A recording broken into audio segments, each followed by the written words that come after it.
America is many things to many people. To a 17-year-old kid, it's the malt shop on the corner.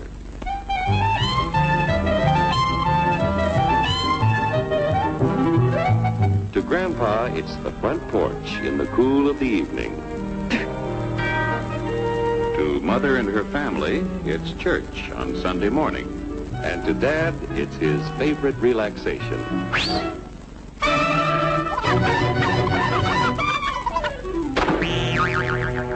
It's the Cracker Barrel philosophers in Crabtree Corners. And it's the tycoons in Wall Street. It's all races, creeds, and religions. It's freedom to work at the job you like. Freedom of speech and to peaceably assemble. Freedom to own property. Security from unlawful search or seizure. Where's your warrant, Flatfoot? The right to a speedy and public trial. Protection against cruel punishments and excessive fines. The right to vote. And to worship God in your own way. It is these freedoms that have made America strong. Okay, so we got our freedom. But management's lousing up everything. Labor is at fault. It's ruining the country. My constituents, as your elected representative, I can assure you Labor's right, management's right. I'm strictly neutral. Labor, management, politicians, fooey. They can't tell corn from oats. The fast-track bill have told us over and over again that unfettered free trade will increase American jobs and increase American wages, but they have been proven dead wrong every single time we have had a trade agreement. In other words, we hear the same rhetoric. Vote for NAFTA, vote for CAFTA, vote for the free trade agreement with China. It's going to increase jobs in America, improve life for the middle class, and yet every single time the rhetoric around these past trade agreements has been proven to be dead wrong. Hurry, step right up, folks. Here's the answer to your problems. Dr. Utopia's sensational new discovery, ISM. ISM will cure any ailment of the body politic. It's terrific. It's tremendous. Once you swallow the contents of this bottle, you'll have the bountiful benefit of higher wages, shorter hours, and security. Enormous profits, no strikes. Remember, you're the big boss. Government control, no worry about votes. Name your own salary. Bigger crops, lower costs. Why, ISM even makes the weather perfect every day. And now then, because we are introducing this amazing item for the first time in this country, it isn't going to cost you 1 cent. All you have to do is sign this little scrap of paper, and you get your bottle absolutely free. Mr. President, I was in the House of Representatives in 1993 and 1994 during the debate over NAFTA, North American Free Trade Agreement. And I remember all of those people who supported that agreement telling us how NAFTA was going to open up the Mexican economy for products made in the United States of America and how it was going to create all kinds of good-paying jobs here in this country. On September 19th, 1993, President Bill Clinton said the following. This is what he said, and I quote, "I, President Clinton, believe that NAFTA will create 200,000 American jobs in the first 2 years of its effect. I believe that NAFTA will create 1 million jobs in the first 5 years of its impact." Bill Clinton, end of quote. I hereby turn over to ISM Incorporated everything I have, including my freedom and the freedom of my children and my children's children, in return for which said ISM promises to take care of me forever. That was President Bill Clinton, who strongly supported that agreement. But it wasn't just President Clinton who made those claims.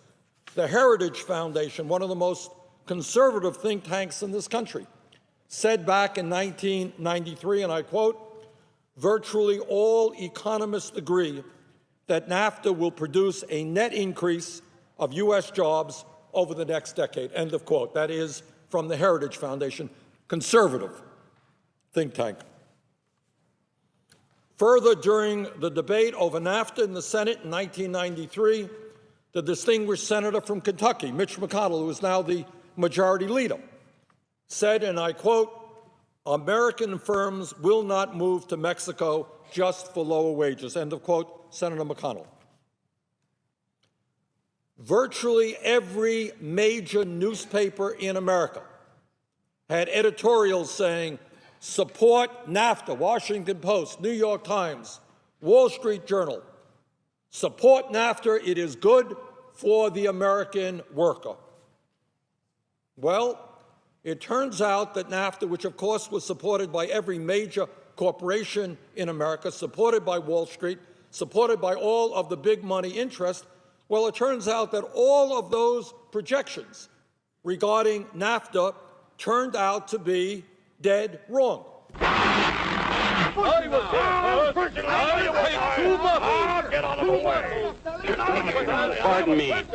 Pardon me. And who are you, my good man? I'm John Q. Public. Ah, my fine friend, you're just in time to share this generous and gigantic offer. Sign right here. Mind if I read it first? Hurry up, Keep your shirts on, boys. Including my freedom. Freedom? Well, sign away my freedom. Why, this is ridiculous. Don't be corny, brother. Sure, our system of free enterprise isn't perfect. But before we throw it away for some imported double talk, let's turn the clock back a few years to see what it's done for us. For example, back in the 1890s, Joe Dokes was just a guy who liked to tinker around his barn. Some people thought Joe was lazy. Some even thought he was nuts. But one day, he had an idea. And because he was free to dream his dream and tinker, Joe had a chance to make something of himself and his idea. So,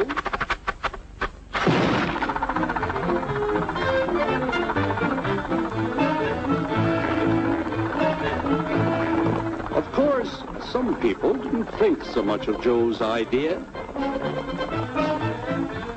But that didn't stop him. So Joe got some money from young Aunt Minnie and Uncle Angus and Grandpappy and Mr. Titus. When Joe's friends and relatives used their savings to help him buy tools and property, they were capitalists. Don't blush, folks. It's nothing to be ashamed of. Now, naturally, Joe needed some help. So he hired Willie Lumpkin, who was out of work anyway, and before long, Willie had the know-how and became skilled labor. Because capital, management, and labor worked together, Joe's idea grew. It grew and did things even he never dreamed of. Today, the automobile industry provides millions of jobs that never existed before.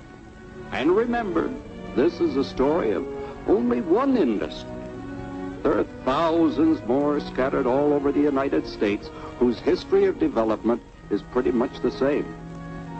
We've built a country under the American system that sends more young people to high school and college than all the rest of the world combined. Why, even in the Depression, our wages bought more food, clothing, travel, and entertainment than the wages of any other people in the world. Our country has a national income equal to the total national incomes of any other 6 nations in the world. With only 7% of the Earth's, we drive 70% of the world's automobiles. That's just a sample of the things the capitalistic system has given us in only 160 years. According to the well-respected economists at the Economic Policy Institute, NAFTA has led to the loss of more than 680,000 jobs. not the creation of 1 million jobs, the loss of 680,000 American jobs. In 1993, the year before NAFTA was implemented, the United States had a trade surplus with Mexico of more than $1.6 billion. Last year, the trade deficit with Mexico was $53 billion. Let me quote what the Economic Policy Institute says about NAFTA. Quote, President Clinton and his collaborators promised NAFTA would bring good-paying jobs, a rising trade surplus with Mexico, and a dramatic reduction in illegal immigration. Instead, this is according to the EPI, NAFTA directly cost the United States a net loss of 700,000 jobs. The trade surplus with Mexico turned into a chronic deficit, and the economic dislocation in Mexico increased the flow of undocumented workers into the United States. End of quote from the EPI. Before signing up, you boys ought to try a little taste of Dr. Ism's formula to see what you'd get in exchange for your freedom. Go ahead, try it.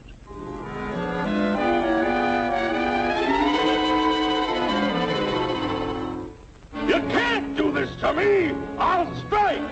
The state forbids strikes. Wait till the union hears about this! Ah, yes, the Union. Welcome to our ranks, number 1313.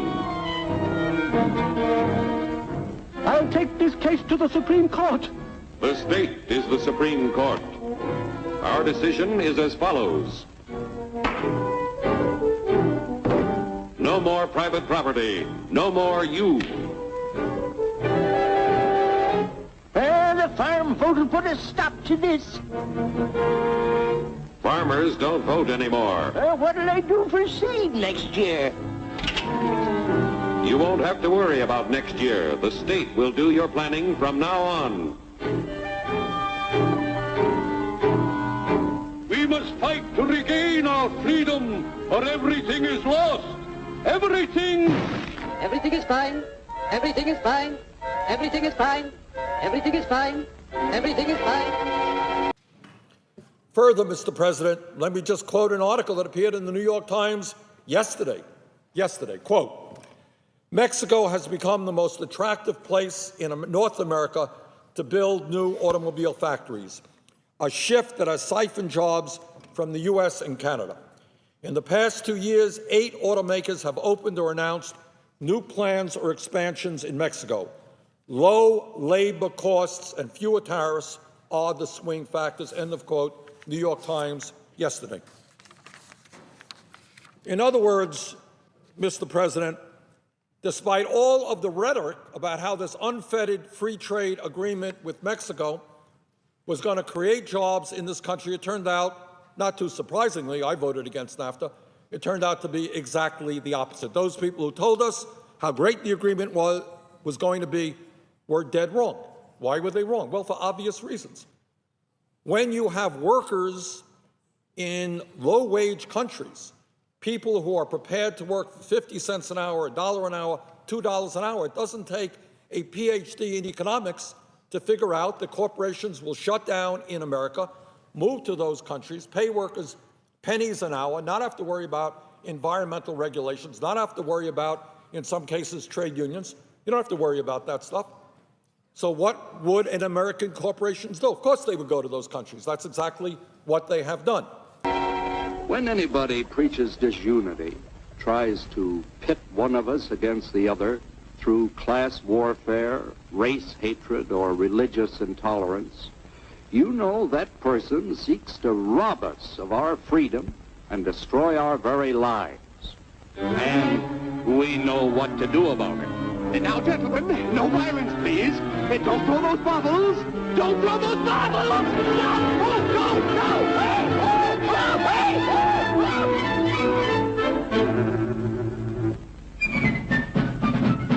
Working together to produce an ever greater abundance of material and spiritual values for all. That is the secret of American prosperity.